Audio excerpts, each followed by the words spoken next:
Donc avant toute chose, je vous renouvelle naturellement donc tous nos vœux de santé et de réussite au nom de toute l'équipe d'XTB France pour cette nouvelle année.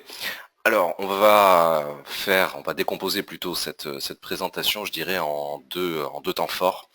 Le premier, très rapide, vraiment en l'espace de quelques secondes, quelques minutes, ce sera un simple rappel globalement des quelques grands temps forts prévisibles pour cette année au niveau du calendrier. Alors, quand je dis prévisible, c'est bien entendu, comme nous avons pu le faire pour 2016, tout simplement les très grandes élections qui sont du coup forcément associé en tout cas au syndic STB à un immense appel à la prudence. Alors, très concrètement, il y en a eu trois en 2016.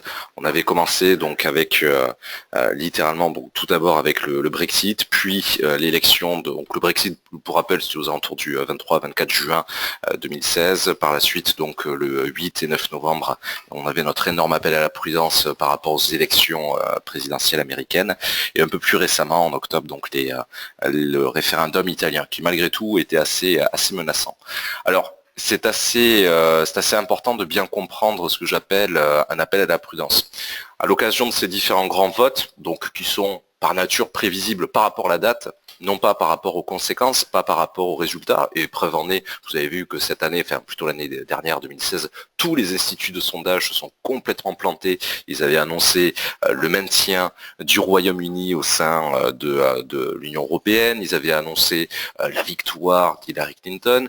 Dans les deux cas, je dirais que tant le Remain qu'Hillary Clinton était censé avoir de larges marges de manœuvre devant eux, devait un petit peu ridiculiser au final donc à la fois le Brexit et Trump. Il s'est passé précisément l'inverse. Dans le cas italien, c'est un peu différent parce que les sondages étaient dans le vrai. Bon, alors à leur mérite, on va dire. Mais ce qui est prévisible, c'est la date, tout simplement parce qu'on communique, enfin les médias, les annonces des mois et des mois en avance. Alors, ces appels à la prudence concrètement, quelques jours avant, généralement quelques semaines avant, on commence à en parler aux clients et puis 3, 4, 5 jours avant, on commence là à mettre énormément d'emails, de messages en disant que par rapport par exemple au compte du live trading, toutes les opérations sont supprimées, sont fermées en amont de sorte à être absolument liquides, c'est-à-dire d'un point de vue technique, c'est-à-dire de n'avoir aucune opération ouverte le temps de ces fameux événements et de sorte à arriver très tranquillement, l'esprit serein, une fois les résultats dévoilés, quels qu'ils soient, hein, sans chercher une seule seconde à les anticiper, et bien une fois qu'on est en connaissance de ces résultats-là, que ce soit des présidentielles, des référendums, que sais-je, et bien là on cherche par contre effectivement à rentrer sur le marché, à profiter des opportunités d'investissement. Alors très rapidement, donc pour rappel, on a quand même quelques temps forts également en 2017. Alors 2017 en tant que Français, forcément, ça nous parle de manière assez intuitive par rapport aux présidentielles, mais il n'y a pas que la France qui connaîtra des élections assez importantes et qui seraient susceptibles de chambouler à nouveau un petit peu les marchés. Alors, la première chose que je tiens à dire, c'est que par rapport donc aux trois grands événements de 2016, ça n'a pas été les seuls événements, là je ne parle que des prévisibles, hein, parce qu'on pourrait parler par exemple de janvier-février, le pire démarrage de Wall Street en 120 ans, la cacophonie autour du ralentissement économique chinois, etc. Bon, mais au niveau des grands sujets, donc effectivement, pour lesquels on peut évoquer, je dirais, une date de manière très claire, eh bien, on a donc les élections de mai en France. Plus précisément, en fait, c'est à cheval entre avril et mai. Ce sera le 23 avril, le premier tour en France, et le 7 mai. Dans les deux cas, on mettra un appel à la prudence, sans chercher à ce que le deuxième soit plus important que le premier, bien qu'évidemment le résultat du 7 mai aura des conséquences largement plus importantes au niveau financier, mais de mon point de vue ce sera la même chose, c'est-à-dire que je chercherai à être liquide, je chercherai à clôturer toutes mes opérations en amont à la fois du 23 avril et du 7 mai. Deux dimanches, évidemment, hein, comme toujours, à ce niveau-là, vous en avez l'habitude, vous savez que nos élections ont lieu des dimanches. Je le précise parce que typiquement dans le cas des élections américaines, ça avait eu lieu en pleine semaine. Hein. On avait eu les résultats, donc sauf erreur de ma part, le 9 novembre était un jeudi. Je vais vérifier ça, j'ai un doute entre jeudi et vendredi. Le 9 novembre, alors le 8, le jour des élections, c'était un mardi, pardon, et le résultat, c'était le 9, parce que comme il y a le décalage horaire, le discours très consensuel d'appel à l'unité nationale de Donald Trump avait eu lieu à cause du décalage horaire, de notre point de vue, donc à l'ouverture, le 9. Donc c'était un mercredi, non pas un jeudi, voilà. Donc nous, effectivement, 2 semaines d'écart, toujours pareil, 2 dimanches pendant lesquels on renforcera notre appel à la prudence traditionnelle du vendredi, puisque d'une manière générale, avec les clients, je suis déjà liquide le vendredi après-midi, mais sur indices occidentaux, pas forcément sur tous les actifs. Là, ces appels à la prudence essentiels, assez rares, eh bien, ils concernent, de mon point de vue, absolument tous les actifs. Alors, peut-être une exception très rapide avec le café, ce genre de matières premières, ce genre de valeurs qui ne sont pas vraiment susceptibles d'être soumis à une quelconque variation à ce niveau-là, mais tout de même.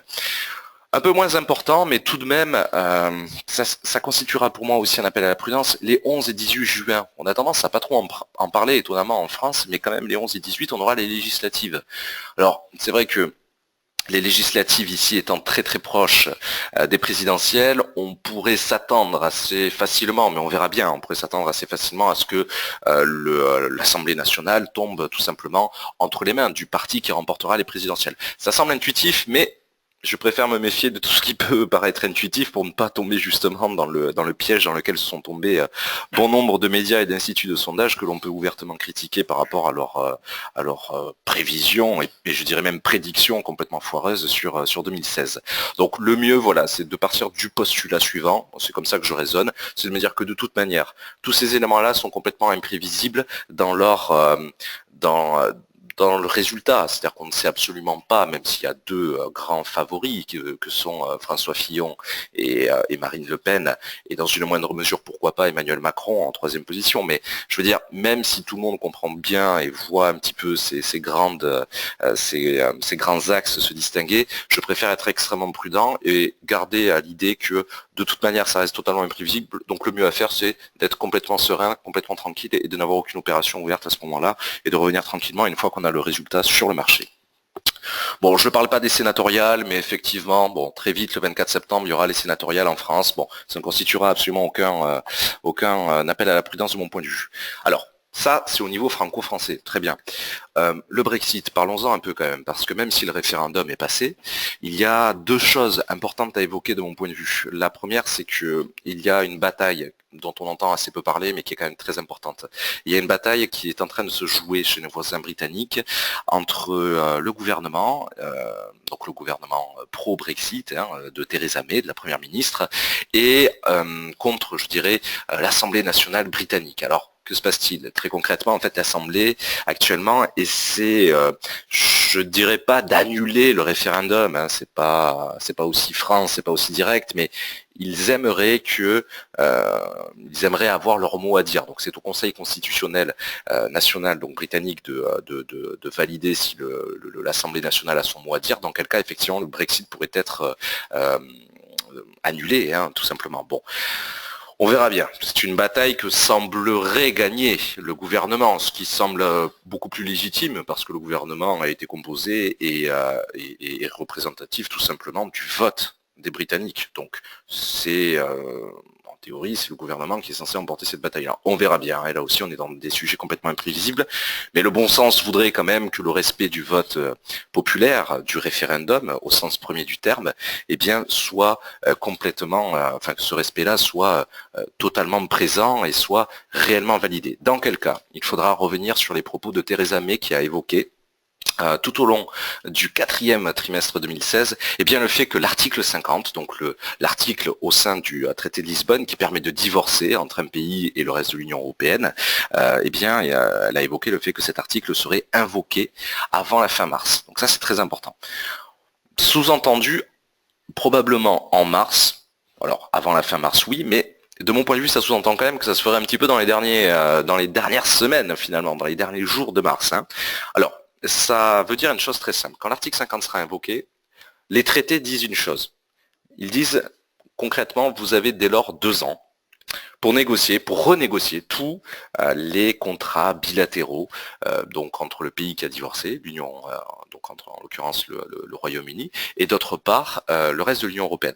Alors après, il y a beaucoup de dissensions en interne, parce que quid du cas de l'Écosse, de l'Irlande du Nord, enfin bon, là on va certainement rentrer à nouveau dans de la politique politicienne, c'est-à-dire justement quelques enjeux un petit peu auxquels on avait été habitué, des tractations politiques auxquelles on avait été habitué ces dernières années, surtout face au dossier grec, où on va devoir remettre les mains dans la politique politicienne pour voir justement comment l'article 50 sera invoqué.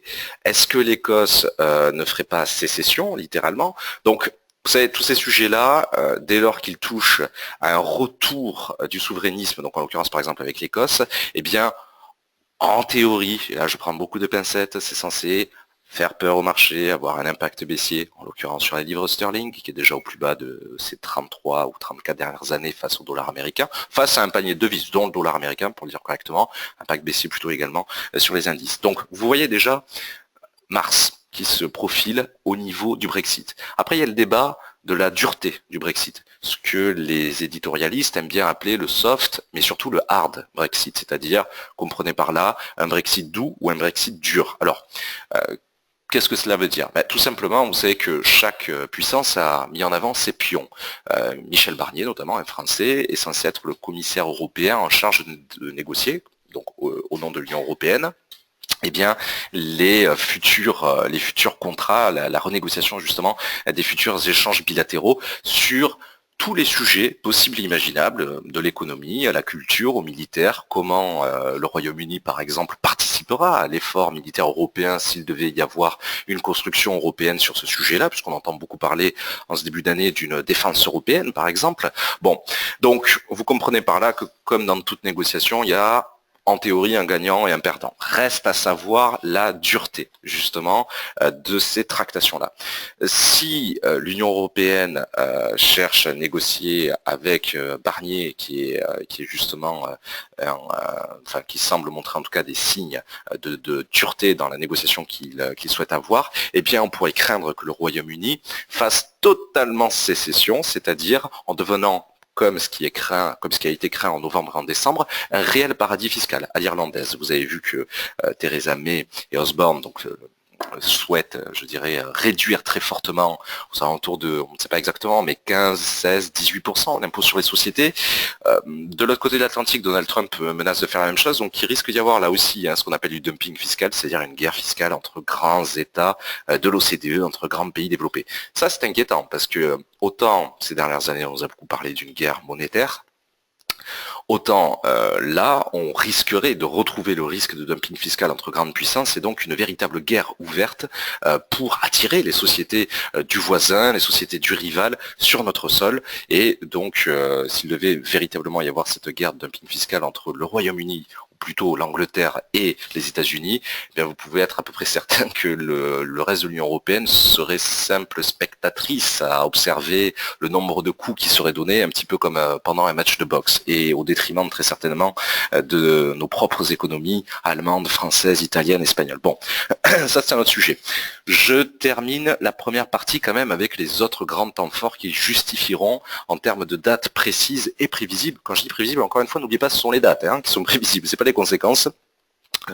Alors, je tiens d'ailleurs aussi à rappeler quelque chose que je dis quasi quotidiennement aux clients en séance de live trading. De mon point de vue, mais je peux me tromper, bien entendu, j'estime qu'il n'y a pas de visibilité fiable sur les marchés financiers au-delà de 24 heures. Voilà, ça je préfère le dire d'entrée de jeu, même si je sais et je connais des investisseurs qui s'en sortent extrêmement bien à moyen et long terme, mais ça, personnellement, je ne sais pas faire. Moi, je suis vraiment dans le cadre du scalping et du day trading, c'est-à-dire du court terme. Septembre 2017. On aura les législatives allemandes. Merkel fait aujourd'hui figure de grande favorite pour un quatrième mandat. Elle a été secouée ces derniers temps, vous le savez, avec la crise migratoire. En Allemagne notamment, il y a l'émergence d'un front populiste un petit peu équivalent au Front National qui lui reproche évidemment sa politique de j'allais dire de porte ouverte, disons plutôt de frontières ouvertes, qu'elle a menées ces derniers trimestres face donc au flux migratoire que l'on connaît aux portes de l'Europe. Donc ça aussi, à ce moment-là, septembre 2017, alors vous voyez que la date est lointaine, on aura l'occasion d'émettre là aussi un grand appel à la prudence. Il y aura des législatives aux Pays-Bas, bon, c'est pas la chose la plus importante. Vous avez vu que là, je me suis d'abord concentré, je dirais, sur les élections à venir. Mais les élections qui sont passées réservent également, étonnamment, des surprises. Et pour cause, le 20 janvier, mais ça je pense ne l'apprendra personne, le 20 janvier, passation de pouvoir historique entre l'administration Obama et celle de Donald Trump. Extrêmement important là aussi. Je ne pense pas émettre un gros appel à la prudence pour vendredi 20 janvier. Un appel somme toute classique, puisque le hasard veut que ce soit un vendredi, donc comme tous les vendredis, nous serons prudents, parce que en fin de semaine, je suis toujours extrêmement prudent. Voilà. Un petit mot également, le 17 mai, les présidentielles en Iran. Alors, ça m'intéresse pour une raison très simple, mais je ne pense pas que ça suscitera un appel à la prudence, c'est pour ça que je l'ai gardé un peu de côté. Ça m'intéresse parce que en live trading et tout au long du printemps et de l'été 2014, j'avais énormément couvert en analyse matinale, en good morning market et en live trading, ce qu'on appelait à l'époque les négociations des 5+1, c'est-à-dire les négociations autour du dossier nucléaire iranien qui se tenait à Vienne. Je pense que beaucoup de gens l'ont oublié, mais ça a été un très très grand sujet boursier, et en parallèle, pas seulement boursier, enfin, moi je n'observe et je n'analyse que les conséquences boursières, évidemment, je ne vais pas me permettre de parler de politique, c'est pas mon métier, mais c'était un sujet fascinant et qui avait abouti donc à l'accord historique du 14 juillet 2014. Et donc effectivement c'est, excusez-moi, donc du 14 juillet 2015, j'ai un petit doute d'ailleurs, parce que c'est vrai que le temps passe vite. Je suis en train de le vérifier, c'était 2014, 2015. C'était 2015, pardon. C'est vrai que le temps passe assez vite. 2014, on était plutôt sur d'autres sujets, notamment la Grèce. Bon, donc 14 juillet 2015. Et c'est vrai que ce serait intéressant de voir si justement le 17 mai, le président sortant, Hassan Rouhani, qui est jugé par les Occidentaux comme plutôt modéré, ce sera très intéressant de savoir s'il est confirmé à son poste, dans quel cas, effectivement, ce serait plutôt un signe de stabilité et un signe de maintien des récents acquis boursiers. Quand je dis récent, c'est par rapport au contexte qui sera le nôtre à la mi-mai, ou si au contraire nous retombons dans l'escarcelle des gardiens de la Révolution, de membres un peu plus rigouristes, et pourquoi pas de l'ancienne équipe ou des anciens proches d'Ahmadinejad, voilà. Donc qui est considéré comme un ultra conservateur par rapport au modéré actuel qui est Rouhani. Voilà. Alors, Ahmadinejad en tant que tel a dit qu'il ne briguerait pas de nouveau mandat, mais évidemment, il y a toujours des dauphins, il y a toujours des proches qui peuvent, plus ou moins en son nom, ou en tout cas sur sa ligne ultra-conservatrice, se présenter. Dans quel cas, ce sera effectivement un signe assez inquiétant. Voilà. On aura l'occasion d'en reparler. En ce qui concerne les grands temps forts qui justifieront effectivement un appel à la prudence cette année, et c'est très important de les évoquer dès maintenant, c'est à peu près tout. Xi Jinping, côté chinois, briguera un nouveau mandat, mais plus une formalité qu'autre chose. Voilà, donc là, je n'insiste pas plus dessus. Bon, ça, c'était, de mon point de vue, la première partie, c'est-à-dire à quel temps fort s'attendre, et justement, comment on va le traiter. Bon, ceux qui avaient l'habitude de travailler avec nous, je dirais, en 2016, ne seront pas trop étonnés que je vais y associer à chaque fois un appel à la prudence. Dans les très très grands biais boursiers, alors là, il va falloir prendre ça avec des pincettes, parce que, encore une fois, ne perdez jamais de vue que j'estime qu'il n'y a pas de grosse visibilité à plus de 24 heures, pour une chose très simple. Quoi que l'on dise, c'est-à-dire on peut analyser la hausse du dollar, on peut analyser le ralentissement de la croissance mondiale, et notamment en Chine, je ne vous apprends rien en vous disant qu'on vit dans un contexte, pour le dire poliment, géopolitique extrêmement chargé, et pour le dire de manière beaucoup plus claire, en gros, qu'à n'importe quel moment, on peut se prendre un attentat majeur dans une grande capitale occidentale, pour le dire très clairement. Donc, on pourrait faire toute l'analyse du monde en disant, voilà, dans 6 mois, le DAX a la possibilité de revenir sur les 12 400 points qui étaient les niveaux historiquement élevés du 10 et 13 avril 2015, au plus fort des espoirs, je dirais, suscités par la planche à billets européenne, mais qu'en sait-on réellement par rapport au contexte réel? Je ne veux pas jouer au Cassandre, c'est-à-dire au prophète de malheur, mais tout est absolument possible à ce niveau-là. Donc, pas de grosse visibilité au-delà de 24 heures. Idéalement, le but du jeu, entre guillemets, même si j'aime pas dire ce genre de vocabulaire, comme jeu, jouer en trading, eh bien ce serait d'être, comme nous l'avons fait en 2016, strictement liquide, c'est-à-dire de clôturer les opérations le vendredi soir. Voilà. Malgré tout, parlons quand même des grands biais que l'on pourrait prévoir en faisant abstraction du contexte géopolitique. C'est un peu ridicule d'en faire abstraction, mais gardons à l'esprit que on peut tracer des grandes lignes, mais elles risquent forcément, et malheureusement je pense qu'elles le seront, un peu comme vous, un peu comme tout le monde, elles le seront forcément par des événements tragiques. Voilà. Donc la hausse du dollar pour moi déjà devrait se maintenir. Ça je vais être très clair là-dessus. Je table sur 2 relèvements des taux en 2017. globalement fin du premier semestre et fin du deuxième semestre. Vous savez qu'on en a eu un premier en décembre 2015, un deuxième en décembre 2016. Quand je dis premier et deuxième, c'est effectivement les premiers relèvements depuis 2006, mais sur les bases basses, c'est-à-dire sur les plus bas, exposés et présentés en décembre 2008. Voilà. Donc de quoi soutenir encore un petit peu le dollar. Pourquoi pas, du coup, tendre vers mais j'aurai l'occasion d'en reparler un petit peu plus tard, tendre vers la parité absolue sur Euro-USD, on n'en est plus très très loin. J'avais commencé à présenter, je vous les remontrerai, les grands supports qui pourraient m'intéresser en dessous des valeurs actuelles sur Euro-Dollar. Voilà. Au niveau du DAX, alors c'est vrai que d'une manière générale, au niveau des grands indices occidentaux, je pense que le grand schéma haussier, globalement, que nous avons connu ces derniers mois, devrait se maintenir. Alors je vais être très clair sur une chose, mais c'est assez personnel, c'est comment je vois, comment j'interprète un peu ces hausses. Pour moi, actuellement, il n'y a rien qui peut aller à l'encontre de la puissance des banques centrales. Alors, est-ce une puissance réelle ou une puissance espérée?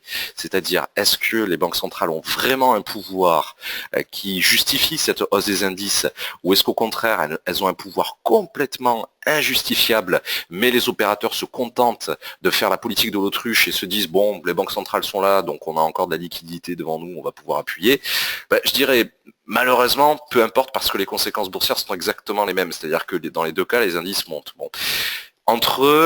Au sein de cette euphorie qui est complètement illégitime, de mon point de vue, parce que je considère qu'il y a une décorrélation totale entre l'économie réelle, plus que jamais, et l'économie dite financière, la bourse globalement. Eh bien, au sein de ce grand biais haussier sur les grands indices, pendant un jour, 2 jours, 3 jours consécutifs, peut-être une semaine, les marchés, et l'année 2016 et même 2015 ont été frappantes à ce niveau-là, les marchés se focalisent sur un seul sujet qui semble les paniquer, on ne parle plus que de ça, et hop, comme j'aime bien le dire souvent, un peu à l'image d'enfants capricieux, ils vont se lasser du jouet qu'on vient de leur offrir à Noël et ils vont passer à autre chose. Donc ça peut être la Chine, ça peut être la Grèce, ça peut être Deutsche Bank. En fait, quelque part, peu importe, parce que ces 2 derniers mois, on a eu à peu près tout et n'importe quoi comme sujets qui ont fasciné les marchés pour justifier des baisses sur les indices pendant peut-être 1 ou 2 semaines, mais sans remettre en cause la tendance de fond qui restait haussière, et très rapidement, on a eu l'occasion de regagner les récents acquis haussiers. L'un des meilleurs exemples, rapide, et qui en dit très très long, c'est typiquement l'élection de Donald Trump. Donald Trump, à cause du décalage horaire, vous savez qu'on a eu les résultats en France et globalement en Europe lorsque lorsque les indices étaient suspendus, mais suspendus de manière traditionnelle, c'est-à-dire entre 22 heures, clôture américaine, et l'ouverture de 8 heures du matin le lendemain en Europe. Je crois que les résultats, sauf erreur de ma part, sont tombés donc vers 2 heures, 3 heures, lorsque certains swing states assez importants ont commencé à tomber dans l'escarcelle de Trump. Eh bien, là, ce qui s'est passé en termes boursiers, c'est typique, et ça vous montre à quel point je pense que cette théorie assez personnelle est valable. On a eu un gap baissier, un gap d'ouverture de l'ordre de 900 à 1000 points à la baisse sur le DAX, et en l'espace de quelques heures, peut-être 1 ou 2 séances, l'intégralité de cette baisse a complètement, j'exagère peut-être un peu, mais globalement a été complètement comblée, et on est très largement au-dessus au moment où je parle, alors que Trump, dans 16 jours exactement, prendra les commandes au niveau de la Maison Blanche. Le référendum, ça a été la même chose, mais sur un peu plus de temps. Pareil, un gap d'ouverture de plusieurs centaines de points sur le DAX, baissier, sous-entendu. Là, il n'avait pas fallu quelques heures, il avait fallu plutôt une dizaine de séances, mais le propos est exactement le même. Et je pense que de plus en plus, c'est la logique qui va dominer sur le marché. Si vous avez, entre guillemets, un biais haussier qui ne se défend pas par des raisons, des motivations économiques, qui se défend uniquement par la puissance des banques centrales, globalement, et par quelques espoirs suscités de temps en temps par un accord historique comme celui qu'il y a eu en septembre et en octobre entre pays membres et non membres de l'OPEP pour réguler le pétrole, ce genre de choses. Bon. Mais c'est véritablement la politique monétaire, de mon point de vue, qui domine largement et qui continuera de dominer totalement en 2017, notamment avec l'écart croissant entre ce qui se passe en Europe et aux États-Unis, c'est-à-dire une Europe qui va continuer à se montrer de plus en plus généreuse, pour ne pas dire je dirais, qu'est-ce qu'on pourrait dire de plus fort que le mot généreux, excessive peut-être dans sa politique de planche à billets, de quantitative easing, alors que de l'autre côté de l'Atlantique, on normalise, on augmente les taux, on a déjà plus de quantitative easing. Voilà, donc il va y avoir ce gouffre de plus en plus intéressant. Les premiers de mon point de vue, à en profiter, ce serait plutôt justement le DAX, le CAC, etc.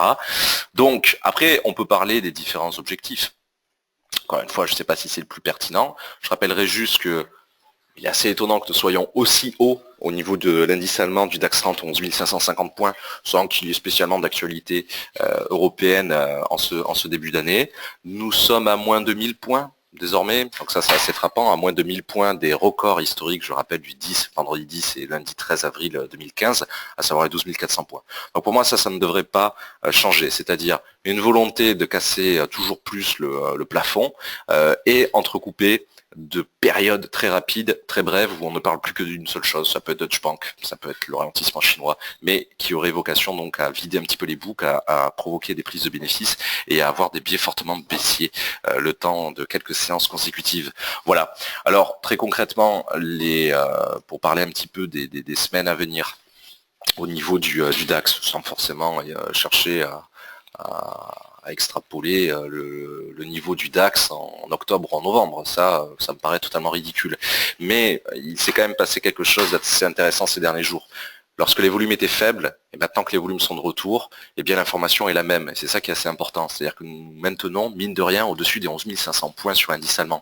11 500 points, pour moi, c'est pas négligeable. C'est à la fois le 23,6% de retracement de Fibonacci de long terme. D'ailleurs, si vous le souhaitez, on peut reprendre un peu ce tracé technique pour bien comprendre de quoi je parle. Alors c'est vrai que les clients le connaissent par cœur, parce qu'en réalité c'est un tracé que l'on a sous les yeux depuis, je ne saurais pas vous dire exactement depuis combien de trimestres, mais ça va faire plus d'un an.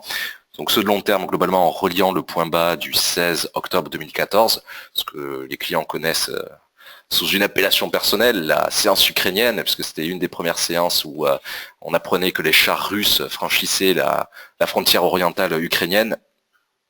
Puis par la suite, bon, il y avait eu encore à plusieurs reprises cette information-là. Et donc voilà, jusqu'au point haut, les fameux points hauts du 10 et 13 avril 2015. Je dis à chaque fois les deux dates, 10 et 13, parce que c'est globalement le même point haut, ça ne change pas grand-chose. Voilà. Donc les 11 500, pour moi, c'est un peu une frontière technique de long terme, c'est-à-dire que tant que l'on se maintient au-dessus, bien, je pense que ce propos de monter jusqu'au ciel sans aucune raison et entrecoupé de quelques phases très violentes à la baisse, mais qui très vite seraient comblées, mais je pense que ce propos se maintiendra totalement tant que nous maintenons, et j'insiste sur la petite formule mathématique entre guillemets, si et seulement si, tant qu'on est vraiment au-dessus des 11 500, quels seraient les objectifs pertinents? Alors, il y a effectivement les 11 740, pour ne pas dire 750 au travers. Là, on va changer d'unité de temps. Au travers des 78,6 de Fibonacci, cette fois-ci de moyen terme. Bien sûr, alors je ne reviens pas sur chaque résistance intermédiaire, ça c'est le travail au jour le jour que je fais avec les clients ou en séance matinale. Hein. Je ne vais pas m'amuser à évoquer toutes les résistances, on y passerait la nuit. Mais vous comprenez bien que l'objectif ici, si on se maintient au-dessus des 11 500, et pourquoi pas avec en ligne de mire, ce qui pourrait se faire, pourquoi pas, le prochain jour, prochaine séance, les 11 745,50, c'est évidemment de retourner sur les plus hauts historiques, les 12 000 et surtout 12 400. Alors, voir les rompre. Alors, quelle serait la justification économique? Je serais bien curieux de savoir celle qui sera apportée. Moi, je n'en vois aucune.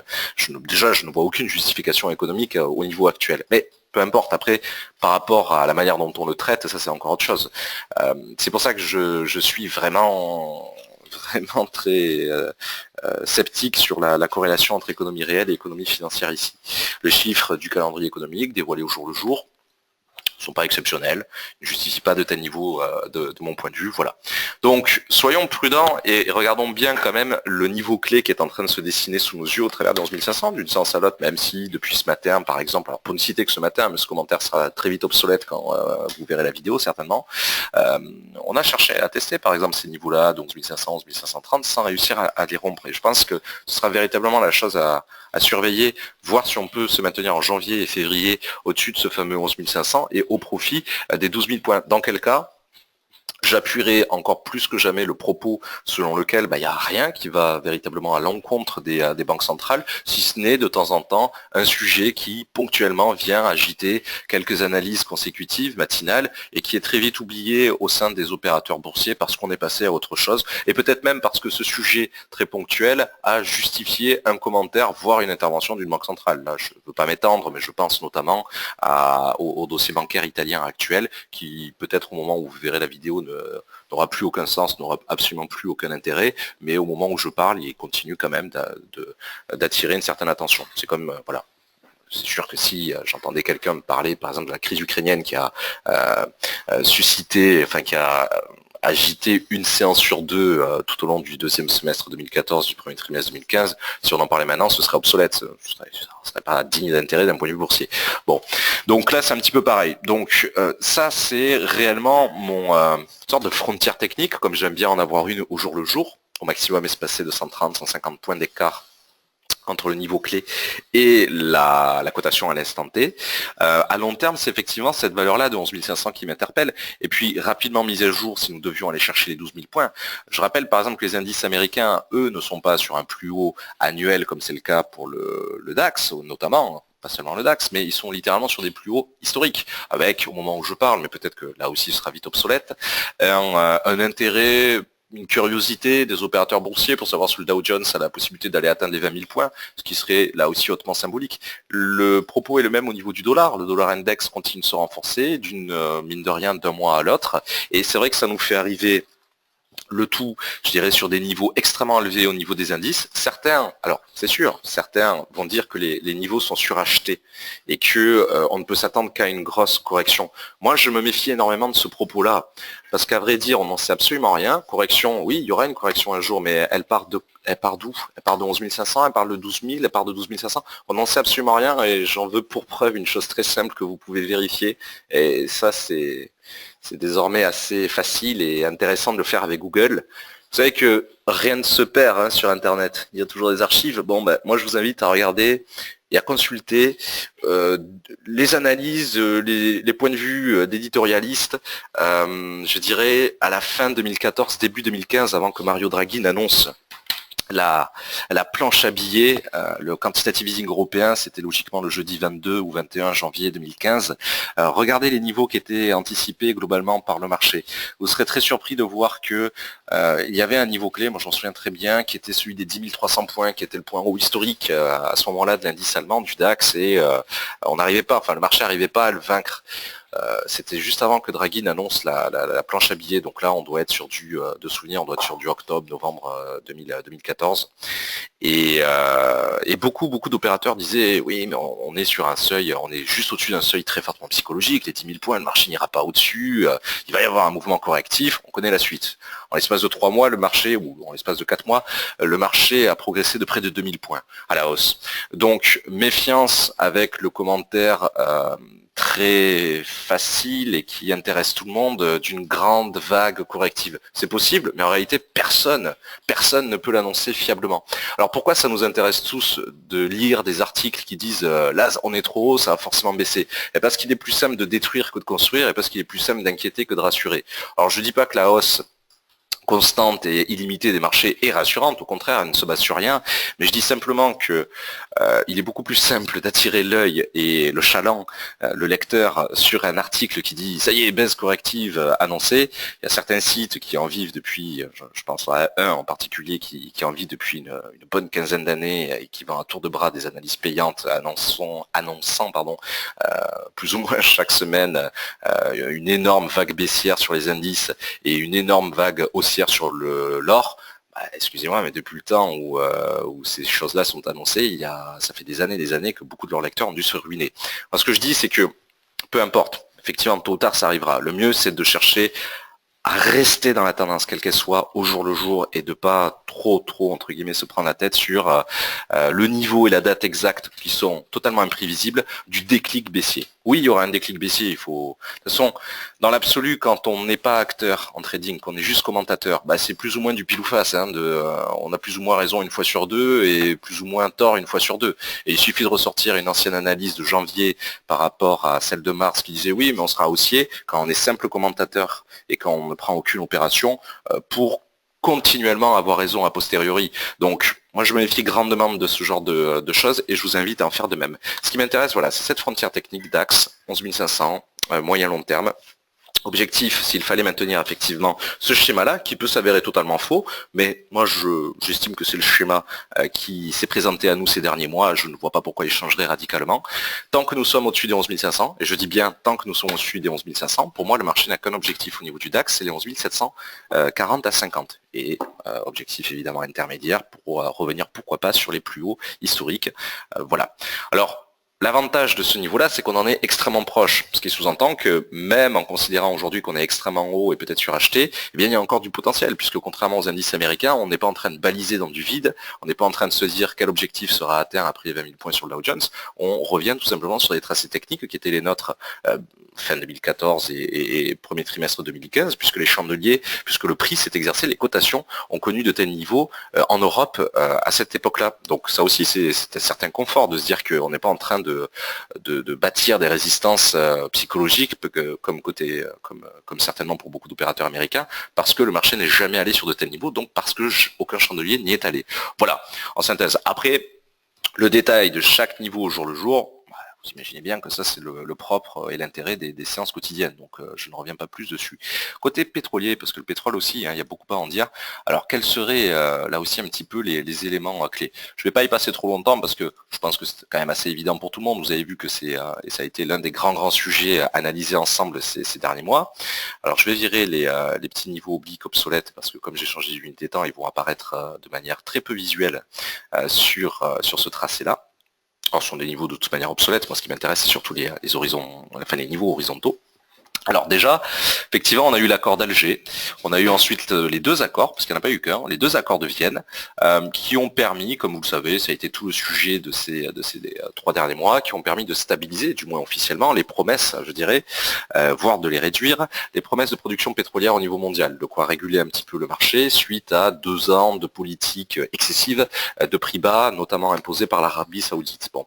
Donc là, il s'agit de réduire un peu l'offre, sachant que la demande n'est pas exceptionnelle, puisqu'on a notamment un géant, la Chine, qui connaît un ralentissement économique, donc qui a un peu moins besoin que par le passé de croître, je dirais, ces importations de pétrole.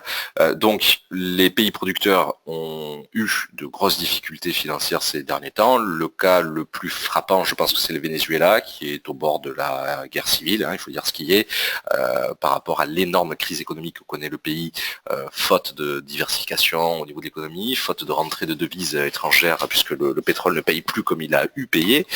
Dans une moindre mesure, la Russie, l'Arabie Saoudite également a appliqué pour la première fois de son histoire une certaine cure d'austérité, mais attention, sans aucune comparaison avec celle qu'ont pu connaître des pays latins comme l'Espagne, bien sûr, le Portugal, l'Italie, la Grèce, mais bon, l'instauration d'une TVA, la réduction des dépenses publiques, bon, je ne reviens pas sur tout le détail des précédentes analyses, mais là, j'aimerais juste revenir tout simplement sur la frontière technique qui avait été développée un grand nombre de fois ces derniers mois, donc ça n'étonnera aucun client. C'est en réalité une zone pour moi qui est assez importante, de 50 à 50,30 dollars le baril, sachant qu'ici je suis sur du Brent, donc le pétrole de la mer du Nord côté européen. Donc c'est clairement mon niveau de moyen long terme, puisque c'est le premier objectif qui a été fixé par les grands pays producteurs que sont l'Arabie Saoudite et la Russie, c'est-à-dire stabilisons d'abord le prix du pétrole au-dessus des 50, et pourquoi pas, courant 2017, même si ça n'a jamais été dit aussi explicitement, au-dessus de 55-60. Et c'est justement à la faveur de ces accords-là ce qui s'est globalement passé. Alors, là non plus, sans revenir sur les objectifs au jour le jour, d'ailleurs hier il y en a un très beau en direct qui a été atteint, donc à savoir les 58-40. Ce qui va être intéressant, c'est évidemment tant qu'on est au-dessus de cette frontière technique des 50 dollars globalement, c'est surtout de viser donc les 60 dollars, un petit peu en dessous en réalité, 59,65 au travers des 161,8 de Fibonacci de moyen long terme. Alors j'aimerais revenir sur quelques résistances un petit peu lointaines, si nous devions carrément dans les prochaines semaines, certes se stabiliser au-dessus des 50, mais au-dessus, dans un premier temps, des 58-40, puis des 59-65. Il y a 3 niveaux, moi, qui me paraissent pertinents, mais à condition de maintenir cette hausse du dollar, cette bonne tenue des promesses, parce que c'est pas tout de promettre autour d'une table avec l'OPEP que les productions vont être réduites, il faudra le vérifier. Et ça, vous pouvez être absolument certain que les opérateurs boursiers vont s'assurer que d'un mois à l'autre, d'un trimestre à l'autre, les pays qui se sont engagés à réduire leur production vont le faire, hein, parce que si jamais un pays autour de la table ne respecte pas les règles sur lesquelles il s'est engagé, c'est en particulier vrai pour l'Arabie Saoudite et la Russie, là, naturellement, on aura un biais baissier, une rupture baissière du support des 50 dollars au profit des objectifs que nous connaissions plus tôt en août, septembre, octobre 2016, pardon, pas 2015.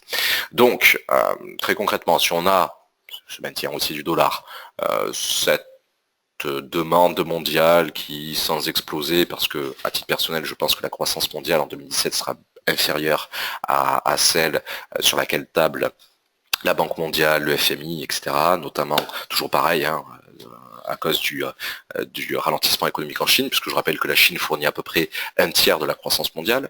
Bon, donc si globalement, sans excès, on arrive à stabiliser à peu près comme en 2016 cette offre et cette demande, et que les différents grands pays respectent leurs paroles, bon, les 59,65 seront effectivement avisés, mais c'est surtout 61,5, 63,75, 65,50 et 66,90 qui m'intéresseront. Voilà, je pense que pour le premier semestre, ce sera amplement suffisant. J'ai peine à croire que sur les 6 premiers mois, on casse les 70 $. Mais en tout cas, le biais demeure globalement haussier là aussi, hein. Alors ça fait beaucoup de si, c'est pour ça que je vous dis que c'est complètement imprévisible à plus de 24 heures. Ça fait beaucoup de si. Si les pays respectent leurs engagements, si effectivement ceci tient la route, s'il n'y a pas un gros ralentissement à nouveau en Chine, vous voyez que tout cela, c'est surtout des conditions que l'on agglutine les unes aux autres, et en réalité il suffit qu'il y en ait une seule qui déraille pour que tout cela s'avère faux. Donc le but du jeu des prévisions, oui, mais à condition d'être honnête dans les prévisions, c'est-à-dire en évoquant tous les bémols qui peuvent être évoqués. Et là aussi, hein, d'ailleurs, hein, sous-entendu, même conséquence que sur le DAX, un intérêt, bon, pas en scalping, mais en day trading ici, c'est-à-dire je cherche à rentrer par exemple en matinée, je cherche à sortir le soir, peut-être un peu de swing trading sur 2-3 séances grand maximum, mais un intérêt quand même à court terme, et en se méfiant évidemment des quelques publications qui pourraient déstabiliser le tout, comme les fameuses à 16h30 le mercredi, c'est-à-dire les stocks de pétrole américains, très important pour cette double cotation, Brent et WTI, et bien sûr, gros temps fort à suivre ici, pour ceux qui investissent sur le pétrole, mais même pour ceux qui investissent sur les indices par corrélation, les grands indices boursiers, eh bien, gros temps fort à surveiller. Est-ce que les pays producteurs vont respecter leurs engagements? C'est toute la question. S'ils les respectent, pour moi, le biais haussier n'a aucun problème à se maintenir, n'aura aucun problème à se maintenir dans la limite des objectifs qui ont été fixés et qui sont quand même très prometteurs. Et si justement ce biais haussier se maintient sur le pétrole, par corrélation, nos indices occidentaux, quels qu'ils soient, DAX, S&P, Dow Jones, etc., CAC 40, ITA 40, auront tendance à maintenir là aussi un biais haussier. Voilà, donc c'est un cercle,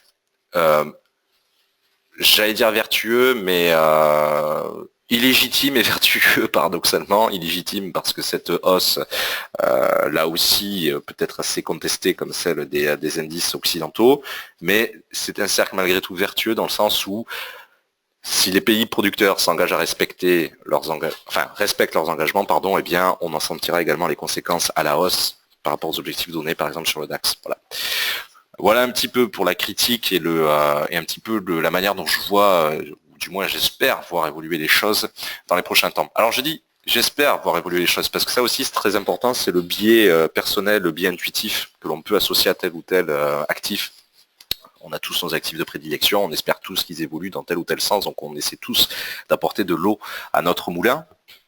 Mais je pense que dans les grandes lignes, même s'il y a beaucoup même si tout cela est surtout un avis personnel et donc contestable, puisque c'est très subjectif, je pense quand même qu'il y a pas mal d'éléments qui restent relativement objectifs dans tout cela. Pas tous évidemment, mais je pense que je vois pas pourquoi la trame s'inverserait très brutalement pour les 2, 3, 4 peut-être prochains trimestres. Ce serait intéressant d'ailleurs de faire cette vidéo non pas une fois par an, ce grand point, mais peut-être une fois tous les 3 mois ou une fois tous les mois, ça peut être assez intéressant aussi. Alors, j'ai parlé d'un indice, j'ai parlé d'une matière première, il va s'agir maintenant de parler d'euro USD, d'une parité monétaire au niveau du Forex et donc forcément du dollar. Alors, bien sûr, il y a ce range très intéressant qui est surtout valable depuis le 14 décembre, 13-14 décembre, ce range dans lequel évolue l'essentiel des cotations d'euro USD ici présentées en H4, donc entre 1,0375 et 1,0535. Alors, avant toute chose, je tiens quand même à rappeler, mais bon, ça c'est toujours pareil, ce sera peut-être obsolète, on sera peut-être plus sur ces cotations-là au niveau du d'euro USD quand vous verrez la vidéo. Mais pour moi, il y a un énorme appel à la prudence, justement. Là, non pas lié à une date, non pas lié à un événement, mais un appel à la prudence technique. Il y en a de temps en temps, sur lequel j'ai beaucoup insisté avec les gens connectés aux séances ces derniers temps. Il s'étale seulement sur 20 pips de 1,0355 à 1,0375. Alors pourquoi? Alors parce que, pas seulement hier, le 3 janvier, puisqu'aujourd'hui on est le 4, mais également, pas seulement à l'occasion du test baissier de cette zone-là du 28 décembre, du 20 décembre et du 15 décembre. Certes, on a testé ces valeurs-là, on a eu des petits pullbacks aussi, des rebonds, ça, on n'a pas réussi à le vaincre. Et ça n'est pas pour rien, on peut se mettre en monthly si vous le souhaitez, bon, ça va pas être extrêmement visuel, mais on est actuellement, malgré tout, sur un point bas qui n'a pas été testé depuis janvier 2003. C'est là, on n'est pas en train de parler d'un DAX qui est à 1000 points ou à 900 points de son plus haut historique qui a été atteint il y a 1 an et demi ou 2 ans. C'est littéralement des niveaux historiques. Ces valeurs-là, on les a retrouvées entre 1999 et 2003. Alors, je dis 1999, ça va peut-être en étonner certains parmi vous, et pourtant il suffit de le voir sur en dézoomant à fond les cotations euro-USD. L'euro, effectivement, coté sur les marchés financiers 2 ans avant que nous ne l'ayons en poche, tout simplement pour établir sa valeur face aux autres grandes devises mondiales. Et effectivement, il est arrivé dans l'histoire d'euro-USD que nous connaissions la parité absolue, même un niveau inférieur à 1 pour 1. Ce renforcement du dollar auquel je crois, on verra bien, mais auquel je crois encore pour les prochaines semaines, eh bien, il ne peut, pour moi, se matérialiser que via une seule chose, c'est enfin rompre ce bloc, ce support absolument titanesque, qui ne constitue pas ma frontière technique du long terme, ça je vais en reparler dans quelques instants, mais qui tout de même nous permettrait de viser des supports qui, là, attention, des supports extrêmement lointains les uns des autres. Alors pourquoi ils sont lointains? Pourquoi ils ne sont pas, comme d'habitude, à 60, 80, peut-être 100 pips les uns des autres? Tout simplement parce qu'encore une fois, ce sont des niveaux que nous n'avons pas testés depuis extrêmement longtemps, on n'y a pas passé beaucoup de temps à l'époque, le marché était très différent, les opérateurs qui composaient le marché aussi, donc il n'y a pas beaucoup de chandeliers. Si on fait le travail sérieusement en traçant techniquement ces niveaux-là, on se rend compte qu'il n'y a pas énormément de zones d'accumulation du prix. Alors elle serait à 1,0245 de mon point de vue, 1,0090 ensuite pour le deuxième. Bien sûr en rouge, la parité absolue, qui est plus qui est psychologique, qui est symbolique, mais qui quand même, je pense, posera problème si on devait la tester. Posera problème dans le sens où elle ne se laissera pas faire si facilement, on risque d'avoir un certain frein majeur à ce niveau-là. Et enfin, 0, alors ça fait bizarre à dire, mais 0,9840, enfin. Voilà, alors, j'aurais tendance à ne jamais, mais alors jamais, jamais, jamais viser un seul de ces objectifs, pas même le premier, tant que nous n'avons pas rompu cette fameuse zone rouge, ce rectangle rouge qui pose tant et tant problème ces derniers temps. Et voilà, donc ça c'est clairement mon propos. Alors ça n'empêche pas de trader euro-USD, certes uniquement à la baisse pour des petites prises d'objectifs, des petites prises de bénéfices, des faibles amplitudes, de l'ordre peut-être de 20, 30, 40, 50 pips. Je dis faible, mais attendez, remarquez hier matin quand même en analyse matinale et en coup de morning market, le signal qui était donné, il s'est allé sur 60 pips entre 1,0435 et 1,0375, donc dans le respect de cet appel à la prudence. Alors 60 pips au plein potentiel qu'on aurait certainement réduit à 40 parce que je ne serais jamais rentré, je n'aurais jamais eu le point d'entrée exactement comme ce qui est toujours fait avec les clients, exactement sur le support et le take profit non plus, donc ce serait mis un peu en dessous du support et un peu au-dessus, enfin en dessous des deux supports tant pour le point d'entrée, excusez-moi, en dessous du support des 1,0435 pour le point d'entrée et au-dessus justement des 0,375 pour le TP. Enfin même si ça ne fait pas 60 pips, on aurait certainement distingué pour la séance d'hier, puisque le signal avait été parfaitement validé, une bonne quarantaine. C'est pas négligeable, on n'est pas forcément en train de parler de scalping ici, c'est une belle opération de day trading. Alors où serait du coup la frontière technique pour se dire, voilà, au-dessus de tel niveau, tout schéma baissier serait à annuler totalement à moyen long terme? Bien pour moi c'est le même niveau que celui qui était donné en décembre, c'est-à-dire les 23,6% de Fibonacci de moyen terme, la valeur de 1,08. C'est-à-dire que tant que le marché, tant qu'euro USD pour moi se maintient d'une manière ou d'une autre en dessous des 1,08, je ne vois pas la situation évoluer, je ne vois pas la chose changer. Alors qu'euro USD regagne ponctuellement 100, 200 ou 300 pips, mais tout en restant en dessous, pour moi ça ne veut pas dire grand-chose. C'est un petit peu comme le DAX qui va se focaliser pendant une semaine sur 3-4 séances consécutives sur un biais baissier, donc avec une prise de bénéfice et un point de vue baissier, mais la tendance de fond reste la même, c'est-à-dire un achat de dollars, les indices haussiers et un euro USD qui baisse. Et qui baisse jusqu'à où? C'est là où la question devient pertinente au niveau des 4 supports indiqués tout à l'heure, mais qui n'auraient comme intérêt, ou qui n'aurait comme légitimité qu'une seule chose, c'est d'être validé après, en dessous de la rupture d'un 0,355. Qu'on se comprenne bien, quand je parle de rupture, c'est pas juste être 5-10 pips au-dessus, hein, en dessous, hein, c'est vraiment une bonne cinquantaine de pips, c'est-à-dire littéralement, et voire même pourquoi pas en dessous d'un 0,300. Voilà, donc tout cela, toute rupture ne pourrait être justifiée que par, de mon point de vue en tout cas, soit par une très mauvaise nouvelle européenne, mais surtout par une très bonne nouvelle, ou une bonne, tout simplement, nouvelle côté américain. Il est très difficile de savoir, et là je voulais un petit peu conclure avec ça, il est évidemment très difficile de savoir quelle sera la conséquence boursière de la passation de pouvoir qui sera juste symbolique le 20 janvier. Je rappelle que Trump, qu'on le veuille ou non, quoi que l'on pense du personnage, il a provoqué l'un des rallyes haussiers les plus intéressants sur le dollar et les indices occidentaux de ces dernières années. C'est pas pour justifier quoi que ce soit. Moi, je ne parle ici que de l'appréciation boursière. Hein. Je ne rentre pas dans le débat du sociétal, des murs, enfin le mur avec le Mexique, etc. Hein. Mais toujours est-il que la seule chose, et c'est pour ça que pour moi je voulais absolument conclure avec ça, la seule chose finalement qui sera déterminante, c'est que 2017, et pour la première fois certainement depuis très très très longtemps, sera très certainement focalisé autour d'un couple complètement inédit, jusqu'à présent jugé par beaucoup comme improbable, mais surtout, et ça c'est clair, un couple complètement imprévisible, Poutine et Trump. Voilà. Poutine, quoi qu'on en pense là aussi, a toujours eu une certaine cohérence, toujours été très cohérent dans sa ligne de pensée, dans son hostilité, dans sa manière, dans sa diplomatie, etc. Trump est le personnage le plus imprévisible possible. Il y a cela 3 semaines, il a provoqué tout de même avec un simple tweet une crise diplomatique avec la Chine. Il y a les éditorialistes, toujours pareil, une certaine volonté de proximité, de rapprochement en tout cas entre Moscou et Washington, grâce à ce couple-là. Mais au détriment de quelle autre grande puissance? Certainement celle sur laquelle Trump s'est toujours prononcé comme sur une certaine hostilité via des droits douaniers, par exemple accentués, renforcés, c'est bien sûr la Chine. Et ça, ce sera très intéressant, c'est-à-dire que Washington visiblement s'affronterait de manière moins visible et serait beaucoup plus proche de Moscou que ce n'a été le cas sous l'administration Obama, et au contraire, Washington risquerait d'être beaucoup plus hostile, agressive.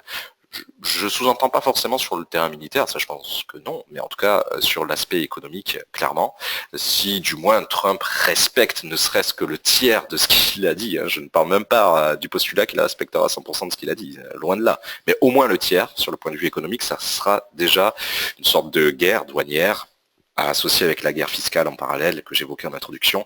Donc là, c'est la conclusion clé. Pourquoi? Mais parce que j'ai évoqué en bémol central ses objectifs, ses analyses, une chose, c'est l'imprévisibilité des marchés parce qu'on est dans un contexte complètement fou et complètement imprévisible. À ce bémol, j'ai associé une réponse, une solution. Effectivement, ce que je prône depuis des années et des années, c'est-à-dire du court terme, du scalping.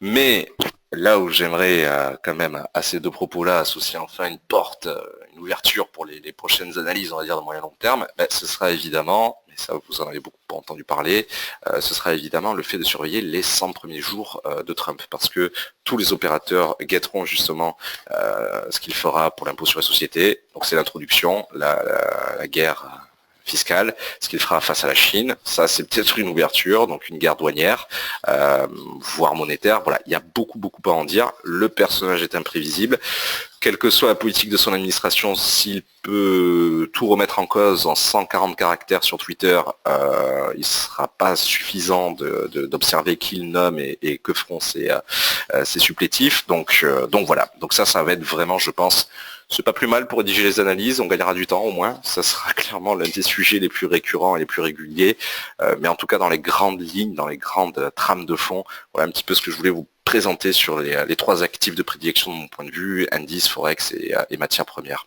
Voilà. Merci à tous pour votre présence, votre fidélité. J'espère que le contenu ne sera pas trop obsolète lorsque vous verrez cette vidéo, surtout si vous la regardez dans 3, 4, 5 mois. Voilà, merci à tous et à très bientôt.